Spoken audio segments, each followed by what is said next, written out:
سلیمان دارانی رحمت اللہ علیہ ایک محدث ہیں، 2 ساتھیوں کے ساتھ حج کی نیت سے چل پڑے۔ اب وہ ایک مقام ہے جہاں نبی علیہ الصلوۃ والسلام کی والدہ ماجدہ کا انتقال ہوا۔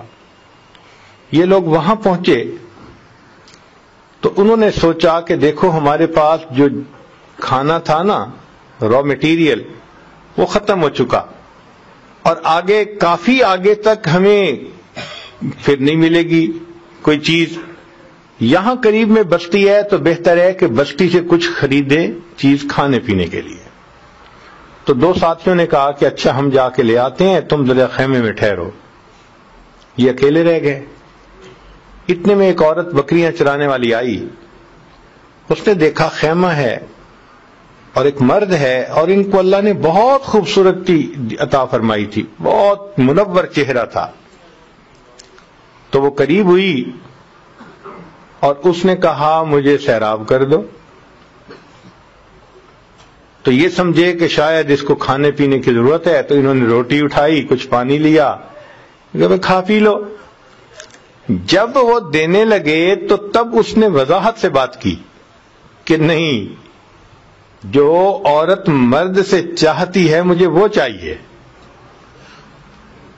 تو اس وقت سلیمان دارانی رحمت اللہ علیہ نے فوراً یہ سوچا کہ دیکھو میں تھوڑی دیر تنہا ہوا تھا، شیطان نے مجھے میرے پروردگار سے دور کرنے کے لیے اپنے نمائندے کو بھیج دیا۔ شیطان نے مجھے میرے پروردگار سے دور کرنے کے لیے اپنا نمائندہ بھیج دیا۔ چنانچہ انہوں نے رونا شروع کر دیا کہ شیطان ابھی بھی میرے پیچھے لگا ہوا ہے۔ اب ان کو روتا دیکھ کے عورت بھی رونے لگ گئی اور بھاگ گئی، اس کو شرم آئی۔ یہ روتے روتے سو گئے۔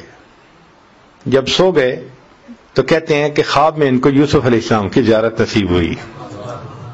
تو سلیمان دارانی رحمت اللہ علیہ بڑے خوش ہوئے کہ مجھے آپ کی زیارت نصیب ہوئی، اور آپ نے تو بڑا ہی کمال کیا کہ پھر اس نے کہا تھا عورت نے، عزیز مصر کی بیوی نے، کہ ہی تلک، اور آپ نے کہا تھا معاذ اللہ، بچ گئے۔ تو جب انہوں نے یہ بات کی تو اس پر یوسف علیہ السلام نے جواب دیا میں تو اللہ کا نبی تھا اور میرے ساتھ اللہ کی حفاظت تھی، مدد تھی، یہ اتنی بڑی بات نہیں تھی۔ مزے کی بات تو یہ ہے کہ تم نے ولی ہو کر وہ کام کیا جو کام وقت کا نبی ہو کر کیا کرتا ہے۔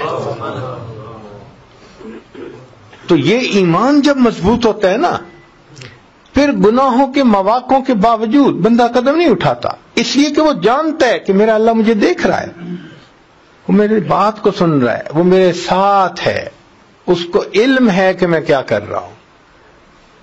چنانچہ ایک واقعہ لکھا ہے، ایک عورت تھی، وہ اندھیری جگہ سے گزر رہی تھی، تنہائی تھی۔ ایک مرد نے جب دیکھا نا کہ تو بالکل بہت اندھیرے والی جگہ، ویزیبلٹی زیرو، پتہ ہی نہیں چلتا، تو ذرا قریب ہوا اور اس نے اس کو ہاتھ لگانے کی کوشش کی۔ جیسے اس نے ہاتھ لگانے کی کوشش کی تو اس عورت نے جواب دیا، ڈر اس پروردگار سے جو اندھیرے میں اسی طرح دیکھتا ہے جس طرح وہ روشنی میں دیکھ رہا ہوتا ہے۔ کیسا عجیب جواب دیا! یعنی عورت کا ایسا یقین بنا ہوا تھا اس اندھیرے میں جہاں کوئی ادھر ادھر دیکھنے والا نہیں، وہ کہتی ہے کہ ڈر اس پروردگار سے جو اندھیرے میں اسی طرح دیکھتا ہے جس طرح کہ وہ روشنی میں دیکھا کرتا ہے۔ چنانچہ ایک مرد نے ایک عورت کو بہلایا پھسلایا اور کہنے لگا کوئی یہاں ہے نہیں سوائے ستاروں کے۔ اس نے کہا اچھا پھر این مکوکبھا، اگر ستاروں کے سوا کوئی نہیں دیکھنے والا تو ستاروں کا بنانے والا کدھر چلا گیا؟ یہ چیزیں بتاتی ہیں کہ ان کے دلوں میں یہ باتیں رچی ہوئی تھیں، اسی لیے وہ گناہ کی طرف نہیں قدم اٹھاتے تھے۔ چنانچہ مکہ مکرمہ میں ایک عورت تھی جس کو اپنے حسن و جمال پہ بڑا ناز تھا۔ وہ ایک مرتبہ نہانے کے بعد کپڑے بدل کے اپنے بال سنوار رہی تھی آئینے کے سامنے کھڑی تھی اور بہت اپنے آپ پہ فریفتہ تھی کہ میں بہت حور پری ہوں. خاوند نے دیکھا تو اس عورت نے بڑے ناز نخرے سے بات کی کہ کوئی ہے مرد ایسا جو مجھے دیکھے اور میری تمنا نہ کرے. تو خاوند نے کہہ دیا ہاں عبید بن عمیر. یہ مسجد نبوی میں ایک خطیب تھے اس زمانے میں، عالم تھے جو درس دیتے تھے اور بڑے باخدا بزرگ تھے. اس نے ان کا نام لے دیا کہ عبید بن عمیر. تو میاں بیوی کا تعلق عجیب سا ہوتا ہے. آگے سے کہنے لگی کہ تو مجھے دے اجازت، میں تجھے دکھاتی ہوں کہ وہ پھسلتا کیسے ہے. اس نے کہا ٹھیک ہے. عورت کو اجازت مل گئی، وہ نکلی باہر، مسجد کے دروازے پر آ کر کھڑی ہو گئی.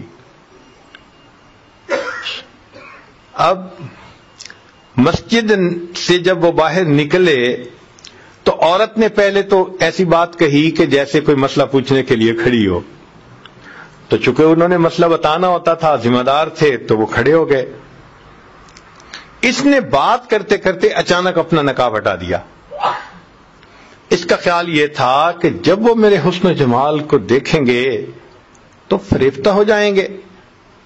جیسے ہی اس نے ایسا کیا تو انہوں نے نظر ہٹا لی اور کہا کہ دیکھو تم کیوں ایسے کام کے بارے میں سوچتی ہو جس سے دنیا میں بھی تمہیں ذلت ملے گی، آخرت میں بھی تمہیں ذلت ملے گی. اب یہ الفاظ اتنے درد کے ساتھ ان کے منہ سے نکلے، وہ شرما گئی، واپس آ گئی. خاوند نے پوچھا کیا بنا؟ کہنے لگی کیا مرد ہی نیک ہوتے ہیں، عورتیں نہیں نیک ہو سکتی؟ میں بھی نیک بنوں گی. اس کی زندگی بدل گئی. اس کے بعد وہ روز اپنے خاوند سے پوچھتی عشاء کے وقت کہ تمہیں میری ضرورت ہے. اگر کہتا ہاں تو خاوند کے پاس وقت گزارتی، اور اگر وہ کہتا نہیں تو جبہ پہن لیتی اور ساری رات مصلی پہ عبادت کرتی. اس کا خاوند کہا کرتا تھا کہ پتہ نہیں عبید بن عمیر نے ایک فکرہ بول کے میری بیوی کو راہبہ کیسے بنا دیا. وہ راہبہ بن گئی. شکار کرنے کو آئے، شکار ہو کے چلے. تو یہ کیفیتیں ان کی اس لیے تھیں کہ پروردگار عالم نے ان کے دلوں میں ایک اثر ڈالا ہوا تھا. ایمان کامل ان کے دلوں میں تھا. اور یہ نہیں کہ یہ صرف بڑے لوگوں کا تھا، بچوں کا بھی یہی حال تھا. چنانچہ ایک باپ اپنے بیٹے کے ساتھ جا رہا تھا. اس نے راستے میں آم کے درخت پودے دیکھے، چھوٹے چھوٹے ہوتے ہیں اور گچھے لگے ہوتے ہیں، پکے ہوئے تھے اور لگ رہے تھے کہ بہت مزے کے ہوں گے. تو والد نے اپنے بیٹے کو کہا بیٹے تم یہیں ذرا رک جاؤ راستے پہ، اور میں باغ میں جاتا ہوں اور ایک اچھا پکا ہوا خوشہ توڑ کے لاتا ہوں، اور اگر کوئی آئے ادھر ادھر سے تو ذرا آواز دے دینا، میں آ جاؤں گا. وہ جی چلا. جیسے خوشے کے قریب پہنچا تو بچے نے پیچھے سے آواز لگا دی یا ابی احد یرانا. اے ابا جان کوئی ہمیں دیکھ رہا ہے. تو وہ گھبرا گیا اور ویسے ہی واپس آ گیا. آ کے دیکھا تو گلی میں تو کوئی بھی نہیں تھا. اس نے کہا گلی میں تو کوئی نہیں. اس نے کہا انسانوں میں سے ہمیں کوئی نہیں دیکھ رہا، انسانوں کا پروردگار ہمیں دیکھ رہا ہے. چھوٹا بچہ 10 سال کی عمر ہے تقریباً، اس کا بھی یقین ایسا بن گیا تھا. اور یہ یقین خود بخود نہیں بنتا تھا، ماں باپ بناتے تھے.